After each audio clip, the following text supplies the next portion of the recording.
Fargo, the new virtual assistant from Wells Fargo, makes banking faster and easier. Like this. Fargo, what's my checking account routing number? And this. Fargo, turn off my debit card. And this. Fargo, what did I spend on groceries last month? And that's just the beginning. Do you Fargo? You can. In the Wells Fargo mobile app. Learn more at wellsfargo.com/getfargo. Terms and conditions apply. Your mobile carrier's availability and message and data rates may apply. Wells Fargo Bank, N.A., member FDIC. Ooh, a spicy question. I because love the it. writing is sort of everything, right? Like you can fix plot holes, but if the writing isn't so some there, readers love that, and some readers are like, "But I wanted more of this." So it's kind of a gamble. Hello, and welcome back to the Right and Wrong podcast. Today, I'm very excited to be joined by award-winning international best-selling author Leonie Swann. Hello, welcome. Hello, good to be here. Thanks for coming. Before we get on to anything else, I have to get it out of the way. Your latest publication, which is the English translation, The Sunset Years of Agnes, may well be my favourite cover and sprayed edge edition of any book I've seen this year. It's so pretty. It is very beautiful. Now, I've never seen the whole spreads thing with the sprayed edges. That it wasn't really on my radar that it's a thing, but it seems to be quite popular at the moment. And having my own books it's nice, yeah. It's so cute. I love the turtles just coming up the side of the pages. Is so beautiful. Yes, and obviously the turtle's quite a big feature. A significant part. So it's nice to have her prominently placed. Yes, yeah. Why don't you tell me and everyone listening a little bit about the story itself and what happens in the book? Well, the first scene, you encounter Agnes looking for her dentals, which has somehow gone astray, and she's walking through the house looking for her teeth, basically, and getting more and more annoyed. And while she does that, we learn a bit about her house share for the elderly, decrepit, and unconventional and unusual people, very eccentric elderly folks, very elderly. And they've decided to just forego the usual go gently route and rather do their own thing in this house. And then they've got a knock at the door, and there's a policeman announcing that the neighbor has been brutally killed. And you'd usually expect that to be bad news, but actually the Agnes and her friends are quite thrilled by it after the first shock, because they feel like, actually, since we've got a dead body next door, you might as well be able to pin the dead body we're currently hiding in our shed on the perpetrator as well. So that's the set out. And from then on, they obviously, to pin something on somebody, you've got to investigate and know who to pin it on. So they get drawn into this whole murder mystery, and they've got a very, very unconventional approach. Yeah. And they've got a tortoise, which doesn't play a crucial rule in terms of participating, but it's nevertheless the heart and the center of the whole house share project. Well, it's a brilliant and funny premise. Am I right in thinking? So it's come out this year, The Sunset Years of Agnes Sharp, but the original version which was in German, did it come out in 2020? 2020, yeah. So it's pre-Richard Osman. Okay. Yes. And it had a different title in German. Yes. I mean, the way titles in German are quite straightforward. So you want to communicate as much as possible, and they want to communicate of England as a setting, which is Sunset Hall, and then it's a murder mystery. So you've got murder in Sunset Hall, which is very straightforward. Yes, but it's sort of kind of what it says on the tin. Oh, okay. So you live in the UK now. So you set the book in English, but it was written in your native tongue of German. Yes, because my German publisher wouldn't thank me for having to translate my books. They usually get in, the perfectly normal German version. They wouldn't be keen on that. So yeah. So I'm interested to talk to someone who's had kind of a couple of books now widely translated. Publishing is already a fairly slow industry in terms of how long it takes a book to sort of actually end up on shelves and be available to read. But adding in those translations and the releases coming out in this case 3 years after the initial release with the English version, does it feel strange to sort of be like talking about it re-releasing all over again?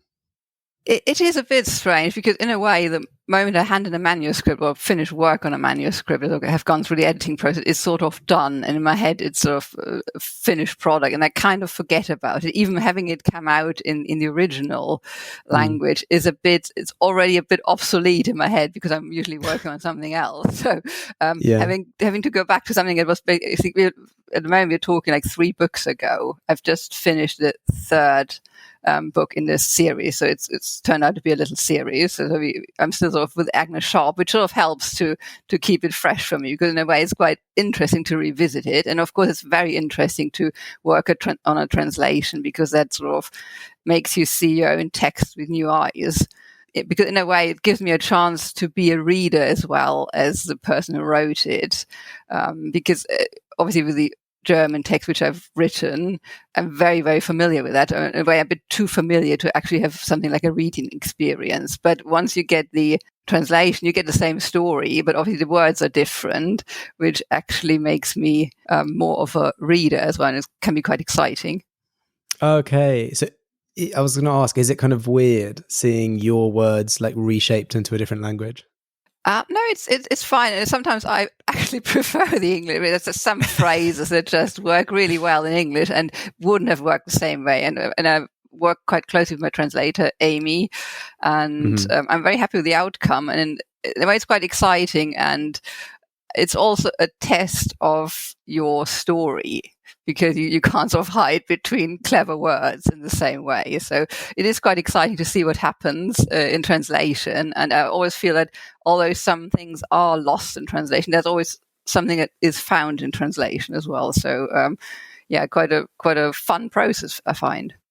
Oh, that's so interesting. Yeah, because I often hear when it comes to translation that people do say like, yeah, it's lost in the translation. That's the thing you'll always hear. But yeah, I'd not thought about the fact that it's like, yeah, you find new things and there's new stuff that wasn't in the original because it just does something different in the new language. And sometimes, since I live here and obviously do a lot in English and think in English quite a bit, sometimes I sit here in front of my German manuscript and have just a perfect English phrase in my mind, just can't use it. Then I go to some kind of online dictionary, try to find something similar in German. There are moments when I feel really annoyed that I'm writing in German. So there's always something that works better, and there's always something that doesn't work quite so well. But I think as long as you sort of stick to the spirit of a story, I mean, it's not like, the text I write is God-given or something that cannot be changed. It's something, in a way, it's a random product. I mean, obviously I try to shape it, but there will always be some randomness in it, and it doesn't hurt if this randomness gets jumbled up a bit now and then. Yeah. So what is the process like? Like, how involved are you in the translations? As you said, this book was translated by Amy Boyang, and is the 3 Bags Full has also been translated? Yes, by the great old lady of German English translation, Anthea Bell. That was quite exciting, a bit daunting. But she did a brilliant job, I have to say. So very happy with the translation. I wasn't quite as involved. I mean, she did contact me occasionally by email. And I sort of asked me what I had in mind, but obviously she was a very, very experienced translator. Yeah. There wasn't too much of a back and forth. And only later, I think a year or 2 after the translation had been finished and finalized, I found out she was actually living more or less next door in an adjoining village, and all the stuff that was done by email I could have easily done just by jumping on a bike and cycling for 5 minutes, which was a bit of a shame, I suppose. So with Amy, was it much more of a back and forth? Were you much more involved in the process? Yes. I mean, sort of, it's quite easier how it can be, you get the text online, you get all the comments, and then you can sort of discuss it more or less using the same document. So it's ideal. And so I do pick out things that I had something else in mind here, and she will ask questions and suggesting. And sometimes there's also something that will be quite obvious for the German reader, which is my sort of initial target audience, but will sound strange to an English reader, something like little, habits or things that I'm not used to or pastries that might be quite normal fare in Germany, but might be a bit exotic to the English. So you just change a pastry rather than, make a big deal out of it. And I'm very flexible. I just want the best reading experience. And if there's jarring stuff, I think sticking to the original at all costs doesn't really work for me, because to my mind, what's the most important thing is sort of creating that illusion, that sort of reality for the reader, and whatever it takes really to make it as vivid and as sort of unobstructed as possible. Yeah, it's about the reader's experience, not sort of like staying exactly true to the original. Yes, it's not about sticking to my text, because what's the point of sticking to my text if it doesn't do a good job at telling a story in the other language? So, yeah, very open to changes. Yeah, it's not worth treating it as like an academic like proof or like a scientific proof of something. No, not at all. No, I mean, I have to say the German publishing work can be a bit like that. So it's all about inspiration and the muse, and this full stop has to be exactly here. And so there can be a bit of an obsession with the text being sort of this all important thing, whereas I feel like in the Anglo-American sort of tradition of narration, it's more seen as a work in progress, or as a product, or as a craft that sort of can be honed and can be improved upon. And that's very much more my line of thinking. I mean, I always feel like things should be just, sort of in a way flexible and just do their job, rather than being that thing for it's, being there for its own sake. Yeah, that's true.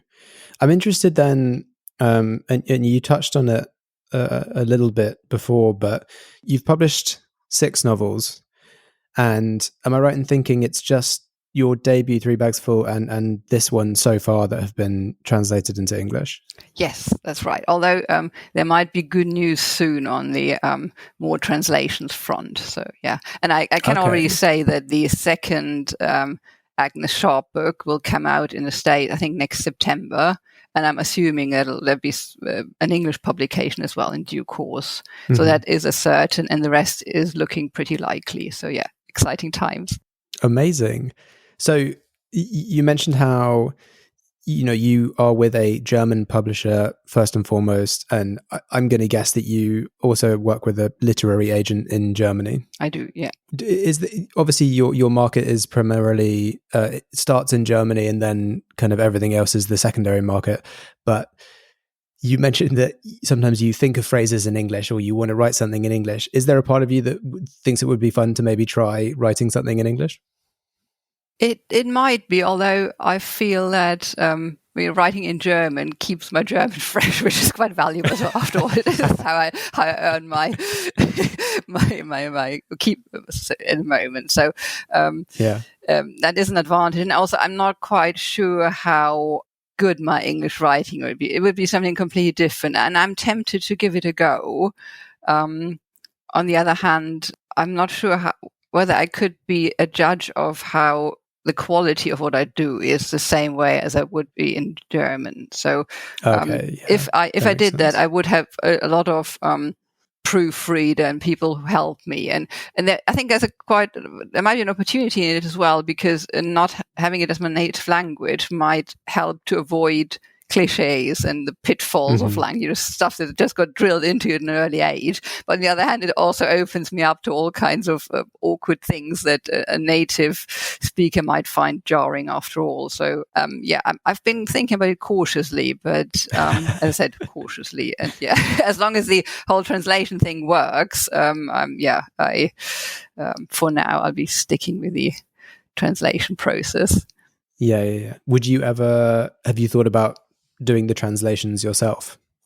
I'd never attempt that, because I'm too married to the German text. I'm too close to it. I don't think out of as of my and besides, it's a huge skill. It's not only about translating the word; you have to see the whole context, and there's a reason why people learn it and study it. And I, as a English speaker, as a second language English speaker, I think there'd be a lot of people who do a hell of a better job. I mean, I'm glad that I can be so involved in it, in the translation process, because obviously I have my ideas, and I think I do have a certain feeling of what works for my text and what doesn't. But to have the whole scope of really seeing all the options and choosing the best, I think that's something that Amy does a lot better than me. Yeah. Translation is a real art. It's not just this word equals this word. It's this word within the context of this sentence conjures a feeling. Yes. And then you have to remember what you said, I don't know, 5 pages ago, and whether something that might have been different in the original text you translated the same way, and then you've got a repetition there where there shouldn't be a repetition, and you just need to, it's a lot of work. And also I think my own text would be the last thing I would attempt translating, because as I said, I'm so close to it, and I don't. There's a part of me, no matter how flexible I might seem, how flexible I want to be, there's a part of me who wants to stick with what I wrote, and I think that is quite detrimental to the best possible translation. And it sounds like you mentioned before, you find kind of new things within the translation, and I imagine you probably wouldn't see those as you are, like you say, like kind of very focused on the original text, but like someone else coming in and translating, and then are there times when you see the translation draft and you think, oh, wow, that's a really interesting way that they've done that. I really like that. Yes, and you go like, oh, this is a really good scene. It never occurred to me that it's worked so well. And you see it with fresh eyes. And it's quite a nice process. So in a way, I would deprive myself of that effect if I did attempt to translate myself. Now, so I think I leave things the way they are. I'm quite happy with the way things are going right now. Yeah. Yeah. And like you say, it makes you feel kind of more like a reader when you're reading it, because it kind of breathes. And I always can, so I have to sign it off. So in a way, that's enough control for me. And so that's fine. Hello, Saver. Whether you're saving for that trip to the tropics or saving for an emergency, now is the time to take advantage of Wells Fargo's savings options. Wells Fargo offers savings accounts that can help you save towards your goals. So, what are you saving for? Visit a Wells Fargo branch or wellsfargo.com/save to open a savings account today. Wells Fargo Bank, N.A., member FDIC. Going back to the kind of like you sort of having your main business kind of operates in Germany, but you live in the UK. When you moved to the UK, does that add any complications to the whole system? Not really. I mean, I'm quite a classic writer in the sense that I don't do much else. So, I sit here in my little study in front of a computer and I write stuff. I don't do an awful lot of the whole publicity things. Obviously, if a new book comes out in Germany and my publisher wants me to do a reading tour, I'll do a reading tour. I just have to, step on a plane to do it, which is not ideal, but it's not a big deal either. And that happened once or twice a year. And apart from that, it's really the same process. Whether I sit in Berlin or in Cambridge doesn't really change the whole thing. So doesn't really make that much of a difference. I mean, I think that's one of the great things about writing as a job, that you really can do it wherever you want to. Yeah. And I mean, like you said, you were just down the road from Anthea when she was translating. We had no idea. I thought she was someone had this romantic vision of her being somewhere up in the Scottish Highlands, windswept and all that. Yeah, there you go. And, and some other people might think the same romantic stuff about me. So there you go. Well, let's talk a little bit about your process. You said you are quite the traditional author. You kind of at home in your little space with your just writing. When you do have these ideas, when you start a new story, do you plan it all out, or do you just start writing and see where it takes you? I just start writing. I usually have some kind of core idea, something I want to try out. In this case, it was like having some really inept, very doddery people investigate a murder, just finding the most inept investigators possible, and then see where it takes you. So that was a core idea. And then I usually sit down and start with a scene. And initially, it was a scene that sort of now forms the first chapter. That's basically I sat down and wrote that, with little changes, obviously, but that was more or less the start. And while I write, I discover my characters as well. So I don't have a very clear idea of I don't sit down and say Agnes is sharp, has a problem with her hip, and is hard of hearing. So I don't plan characters. I just go there and start with somebody. I've got a very vague idea who they might be, and let's just let them do stuff. It's a bit almost experimental. I just drop them in a situation and see what they're going to do and what they're going to be up to, and which makes it a lot of fun for me. And for some reason that I don't quite understand, it works. I mean, it shouldn't be working really, but it always does so far. I mean, it's very hard not to panic because you're right and you have no idea where you're going. You just basically work yourself from scene to scene. And sometimes I have ideas of what I want to happen later in the book, like a landmark. So I want to get them to this point. I want them to be at this house and experience this at some point, but I have no idea how to get there. And it can be quite unnerving. Okay. But so far it has always worked. You just have to hold your nerve and muddle through somehow. And in a way, I find that writing that way gives me almost reader-like experience, and it also makes it less predictable, which for a crime novel at some point is going to be a good thing. And you can always go back later, if you've got this character who really doesn't work, you just chuck them out later. It's not a big deal, really.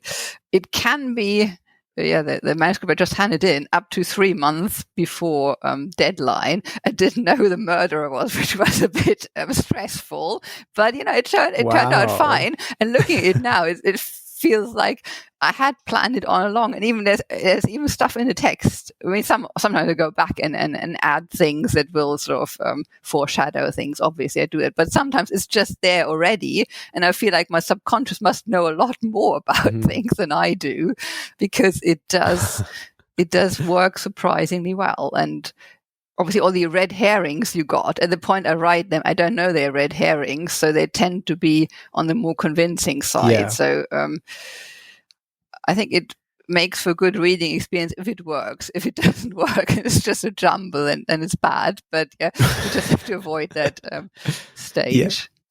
So because it's it's a kind of whodunit sort of setup. When you're writing it, you're kind of allowing for every single character to potentially be the murderer. Yes, I mean within limits. I mean there's, but try to keep an open mind.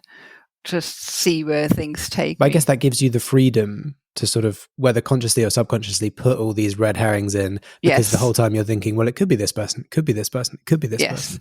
And until something very specific happens, then that will rule out people. But that's just sort of something that will happen within in the course of a story. And before that, it's just all possible the way it would all be possible in life. So I think in a way I try to keep it lifelike. Yeah.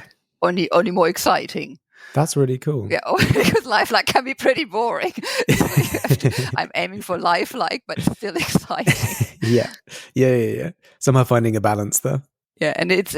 I know that a lot of crime writers. I've once went to this forum and was in this discussion group with an Israeli crime writer, and we all got a question. What tips can you give the aspiring crime writer? And he sort of burned off. Well, first thing, you really have to plan out everything from the beginning. And I was like, okay. And I had answered gave them the complete opposite. So that must have been a great help for the audience. But it's just different approach, and they're all there's many roads you can take, I suppose. Yes, exactly. There's no right way of doing it.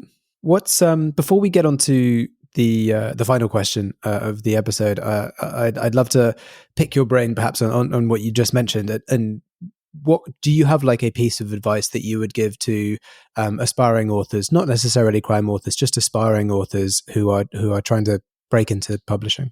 Well, the breaking into publishing bit is quite a different. I mean, there's one part about sort of basically writing the best possible story.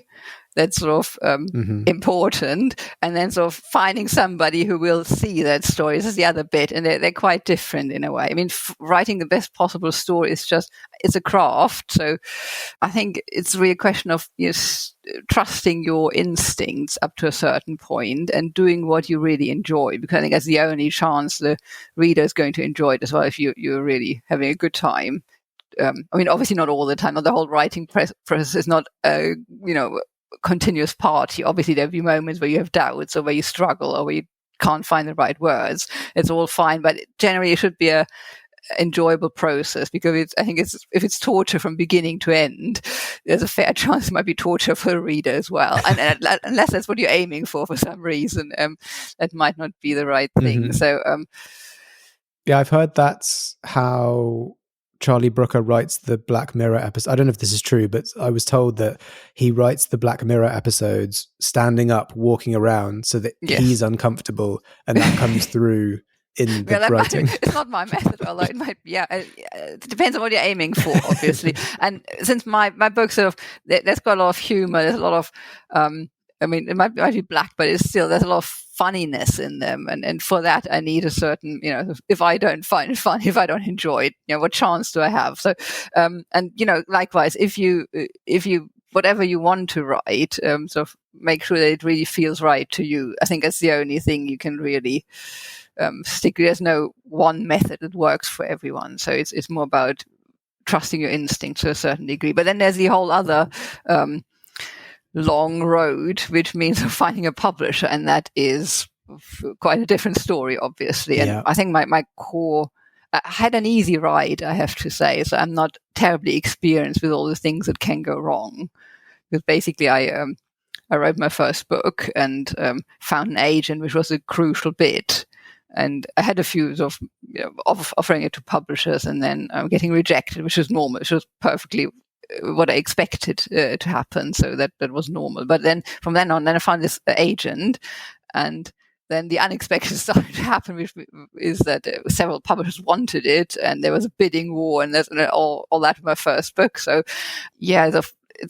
I think find an agent is solid advice. Find an agent you feel like really loves the book and is ready to sort of work for it and to put up a good word for it, and not just sort of, you want enthusiasm. What you're looking for is somebody who really gets it and enjoys it. And apart from it, you need a shed load of luck, I suppose, which is hard to find. But I think not getting rejection, not taking rejections too much too hard, because the rejection is the default mode of the industry.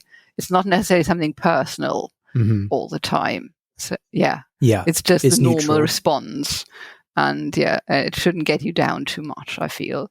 Yes, because there is a lot of luck involved, but I do like to think that the more you put yourself out there, the more opportunities you give yourself to be lucky. And also, I mean, obviously, if nobody likes it, it might be worth revisiting the book and see whether you can do a better job. That I'm not saying that once you've written something, you have to stick with it at all costs. But likewise, don't be discouraged because some people don't like it, because there will always be people who don't like your stuff. It's that's the way the world works. Hang in there. Yeah.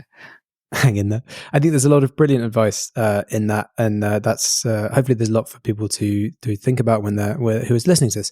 And that brings us on to what is always the final question of every episode, which is, if you were stranded on a desert island with a single book, which book would you want it to be?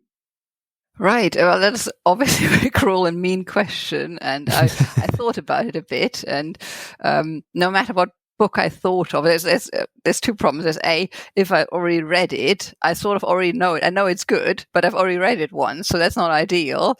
If I don't know it yet, there's a fair chance that I open it, I feel like it's just not for me, so that's not great either. So I thought it's a bit of a sneaky thing to do, I suppose. So something like the Romance of the Three Kingdoms in the original Chinese, with all the stuff I need to look up the characters and work my way through. I mean, that should keep me busy for a while, I suppose, something like that. It's Wait, so you'd be literally learning a language? Yes, that would be additional benefit. I mean, part of it, if I ever get rescued by the Chinese, they'd be appalled with my lack of pronunciation. But at least I could point at signs and tell them I want water or something like that. So I think just in terms of keeping my mind busy, that's the best thing I came up with. The alternative would have been something like an empty book and a pen and something I could fill, but knowing myself, I'd probably, if the resource of pen and paper was limited, I'd never actually get myself to put something down on paper. So it would remain empty as a hopeful blank page. So that's not really ideal for me either. So yeah, big project ahead. That's a clever choice, I think. And The Romance of the Three Kingdoms, as far as I'm aware, is an extremely long saga. Yes, exactly. So yeah. If you did manage to deduce how to read it, you would have a lot to read. I would definitely need some sort of resource material. I mean, I couldn't just sit there with the characters and just make it up. I mean, I'd need some good dictionary type things to look things up. But yeah, that'd be a big project. Yeah. Yeah, I'd be probably waved through the first 25 rescuers because I'm not quite done yet. Yeah. Just give me a few more months, actually. Thanks. Yes. Well, that's a cool, very creative answer. Very excited to know if you ever would manage to deduce it all and be able to not speak the language, but you would at least be able to read it. Yeah, it's a question of time, I suppose. Yeah, motivation, which would be there if there's nothing else around. So I'm quite optimistic. Yeah. Amazing. Well, thank you so much, Leonie, for coming on the podcast and telling us all about your writing and your experiences in publishing and everything. It's been really cool chatting. Thank you. And for anyone wanting to keep up with what Leonie is doing, you can follow her on Instagram @_Leonie Swann. And to make sure you don't miss an episode of this podcast, follow along on Twitter, Instagram, TikTok, and Facebook. You can support the show on Patreon. And for more bookish chat, check out my other podcast, The Chosen Ones and Other Tropes. Thanks again to Leonie, and thanks to everyone listening. We'll catch you on the next episode.